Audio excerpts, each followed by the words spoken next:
श्री दुर्गाय नमः। पंचमो अध्याय। देवताओं द्वारा देवी की स्तुति। चंडमुंड के मुख से अंबिका के रूप की प्रशंसा सुनकर शुंभ का उनके पास दूत भेजना और दूत का निराश लौटना। विनियोग। ओम इस उत्तर चरित्र के रुद्र ऋषि हैं, महासरस्वती देवता हैं, अनुष्टुप छंद हैं, भीमा शक्ति है, भ्रामरी बीज है, सूर्य तत्व है और सामवेद स्वरूप है। महासरस्वती की प्रसन्नता के लिए उत्तर चरित्र के पाठ में इसका विनियोग किया जाता है। जो अपने करकमलों में घंटा, शूल, हल, शंख, मूसल, चक्र, धनुष और बाण धारण करती हैं, शरद ऋतु के शोभा संपन्न चंद्रमा के समान जिनकी मनोहर कांति है, जो तीनों लोकों की आधारभूता और शुंभ आदि दैत्यों का नाश करने वाली हैं, तथा गौरी के शरीर से जिनका प्राकट्य हुआ है, उन महासरस्वती देवी का मैं निरंतर भजन करता हूँ। ऋषि कहते हैं, पूर्व काल में शुंभ और निशुंभ नामक असुरों ने अपने बल के घमंड में आकर शचीपति इंद्र के हाथ से तीनों लोकों का राज्य और यज्ञ भाग छीन लिए। वे ही दोनों सूर्य, चंद्रमा, कुबेर, यम और वरुण के अधिकार का भी उपयोग करने लगे। वायु और अग्नि का कार्य भी वे ही करने लगे। उन दोनों ने सब देवताओं को अपमानित, राज्य भ्रष्ट, पराजित तथा अधिकारहीन करके स्वर्ग से निकाल दिया। उन दोनों महान असुरों से तिरस्कृत देवताओं ने अपराजिता देवी का स्मरण किया और सोचा, जगदम्बा ने हम लोगों को वर दिया था कि आपत्ति काल में स्मरण करने पर मैं तुम्हारी सब आपत्तियों का तत्काल नाश कर दूंगी। यह विचार कर देवता गिरिराज हिमालय पर गए और वहां भगवती विष्णु माया की स्तुति करने लगे।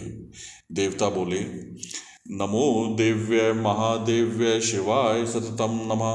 नमः प्रकृत्य भद्राय नियतः प्रणतः स्मतां। रौद्राय नमो नित्याय गौर्ये धात्रे नमो नमः। ज्योत्स्नाय चेन्दुरूपिण्ये सुखाय सततम नमः। कल्याण्ये प्रणतां वृद्धे सिद्धये कुर्मो नमो नमः। नेतृत्वे भूभृतां लक्ष्मे शर्वाण्ये ते नमो नमः। दुर्गाय दुर्गपाराय साराय सर्वकारिण्ये ख्यात्यै तथैव कृष्णाय धूम्राय सततं नमः। अतिसौम्याय तिरौद्राय नतास्तस्यै नमो नमः। नमो नमो जगत्प्रतिष्ठाय देव्यै कृत्यै नमो नमः। या देवी सर्वभूतेषु विष्णुमायेति शब्दिता। नमस्तस्यै नमस्तस्यै नमस्तस्यै नमो नमः। या देवी सर्वभूतेषु चेतनेत्यभिधीयते। नमस्तस्यै नमस्तस्यै नमस्तस्यै नमो नमः। या देवी सर्वभूतेषु बुद्धिरूपेण संस्थिता। नमस्तस्यै नमस्तस्यै नमस्तस्यै नमो नमः। या देवी सर्वभूतेषु निद्रारूपेण संस्थिता। नमस्तस्यै नमस्तस्यै नमस्तस्यै नमो नमः। या देवी सर्वभूतेषु क्षुधारूपेण संस्थिता। नमस्तस्यै नमस्तस्यै नमस्तस्यै नमो नमः।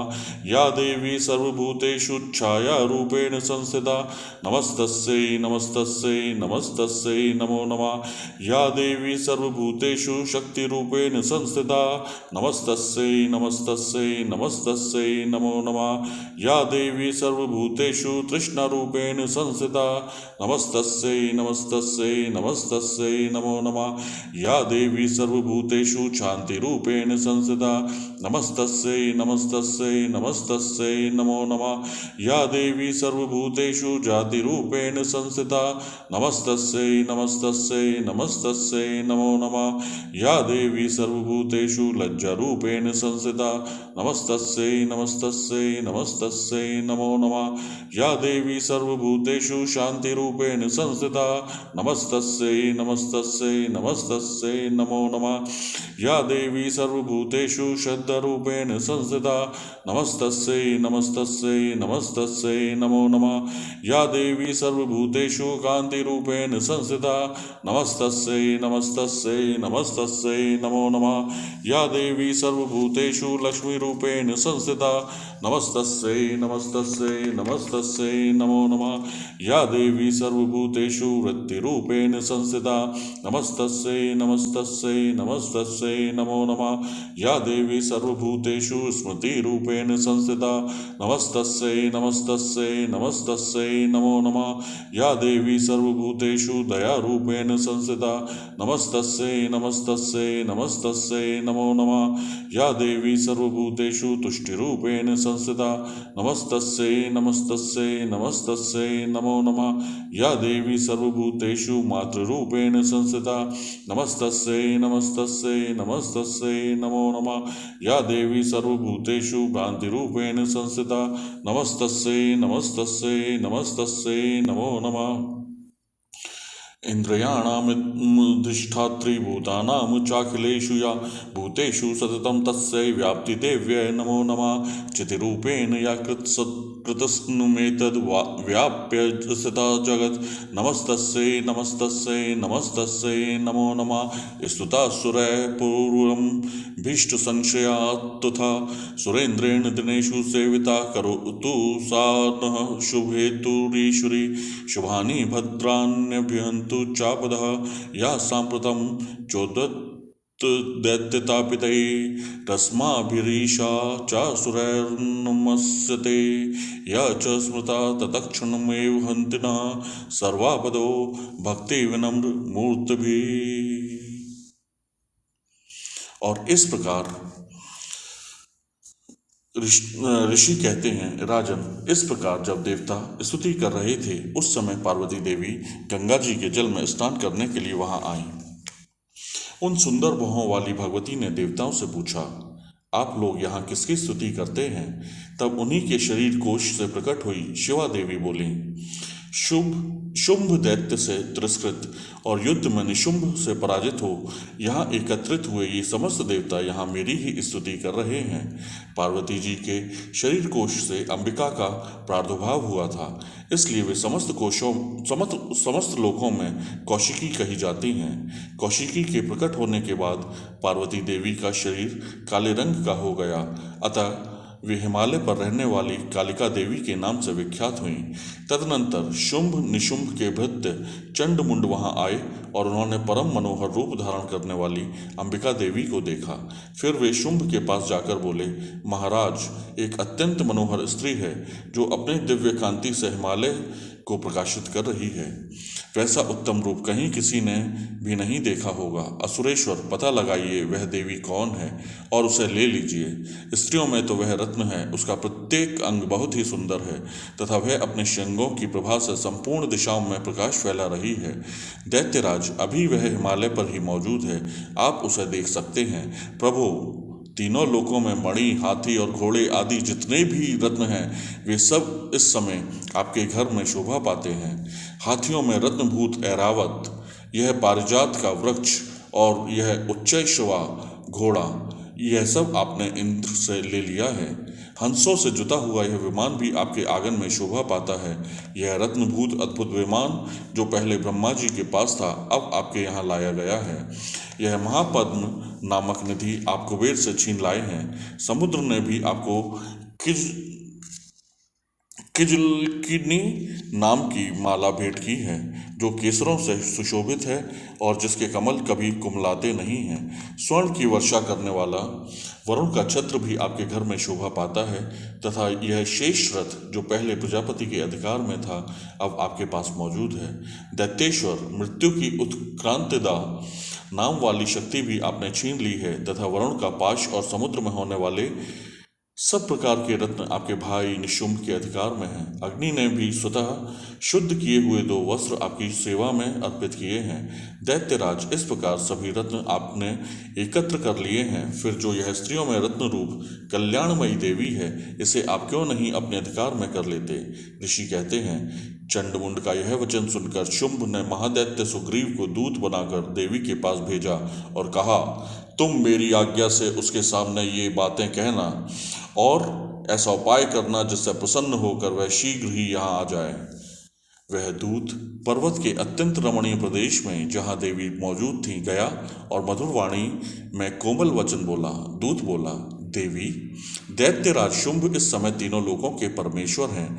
मैं उन्हीं का भेजा हुआ दूत हूँ और यहाँ तुम्हारे ही पास आया हूँ। उनकी आज्ञा सदा देवता एक स्वर से मानते हैं, कोई उसका उल्लंघन नहीं कर सकता। वे संपूर्ण देवताओं को परास्त कर चुके हैं। उन्होंने तुम्हारे लिए जो संदेश भेजा है उसे सुनो। संपूर्ण त्रिलोकी की मेरे अधिकार में है। देवता भी मेरी आज्ञा के अधीन चलते हैं। संपूर्ण यज्ञों के भागों को मैं ही पृथक पृथक भोगता हूँ। तीनों लोकों में जितने श्रेष्ठ रत्न हैं वे सब मेरे अधिकार में हैं। देवराज इंद्र का वाहन ऐरावत जो हाथियों में रत्न के समान है मैंने छीन लिया है। क्षीर सागर का मंथन करने से जो अश्व रत्न उच्चैश्रवा प्रकट हुआ था उसे देवताओं ने मेरे पैरों में पड़कर समर्पित किया है। सुंदरी उनके सिवा और भी जितने रत्नभूत पदार्थ देवताओं गंधर्वों और नागों के पास थे वे सब मेरे ही पास हैं। देवी, हम लोग तुम्हें संसार की स्त्रियों में रत्न मानते हैं, अतः तुम हमारे पास आ जाओ, क्योंकि रत्नों का उपभोग करने वाले हम ही हैं। चंचल कटाक्षों वाली सुंदरी, तुम मेरी या मेरे भाई महापराक्रमी निशुंभ की सेवा में आ जाओ, क्योंकि तुम रत्न स्वरूपा हो। मेरा वरण करने से तुम्हें तुलना रहित महान ऐश्वर्य की प्राप्ति होगी। अपनी बुद्धि से यह विचार कर तुम मेरी पत्नी बन जाओ। ऋषि कहते हैं, दूत के यों कहने पर कल्याणमयी भगवती दुर्गा देवी जो इस जगत को धारण करती हैं मन ही मन गंभीर भाव से मुस्कुराईं और इस प्रकार बोली। देवी ने कहा, दूत, तुमने सत्य कहा है, इसमें तनिक भी मिथ्या नहीं है। शुंभ तीनों लोकों का स्वामी है और निशुंभ भी उसी के समान पराक्रमी है, किंतु इस विषय में मैंने जो प्रतिज्ञा कर ली है उसे मिथ्या कैसे करूं। मैंने अपनी अल्पबुद्धि के कारण पहले से जो प्रतिज्ञा कर रखी है उसे सुनो। जो मुझे संग्राम में जीत लेगा, जो मेरे अभिमान को चूर्ण कर देगा तथा संसार में जो मेरे समान बलवान होगा वही मेरा स्वामी होगा। इसलिए शुंभ अथवा महादैत्य निशुंभ स्वयं ही यहाँ पधारें और मुझे जीतकर शीघ्र ही मेरा पाणी ग्रहण कर लें। इसमें विलंब की क्या आवश्यकता है। दूत बोला, देवी, तुम घमंड में भरी हो, मेरे सामने ऐसी बातें ना करो। तीनों लोकों में कौन ऐसा पुरुष है जो शुंभ निशुंभ के सामने खड़ा हो सके। देवी, अन्य दैत्यों के सामने भी सारे देवता युद्ध में नहीं ठहर सकते, फिर तुम अकेली स्त्री होकर कैसे ठहर सकती हो। जिन शुंभ आदि दैत्यों के सामने इंद्र आदि सब देवता भी युद्ध में खड़े नहीं हुए, उनके सामने तुम स्त्री होकर कैसे जाओगी। इसलिए तुम मेरे ही कहने से शुंभ निशुंभ के पास चली चलो। ऐसा करने से तुम्हारे गौरव की रक्षा होगी, अन्यथा जब वे केश पकड़कर घसीटेंगे तब तुम्हें अपनी प्रतिष्ठा खोकर जाना पड़ेगा। देवी ने कहा, तुम्हारा कहना ठीक है, शुंभ बलवान है और निशुंभ भी बड़े पराक्रमी हैं, किंतु क्या करूं। मैंने पहले बिना सोचे समझे प्रतिज्ञा कर ली, अतः अब तुम जाओ। मैंने तुमसे जो कहा है वह सब दैत्यराज से आदर पूर्वक कहना, फिर वे जो उचित जान पड़े करें। श्री दुर्गाय नमः।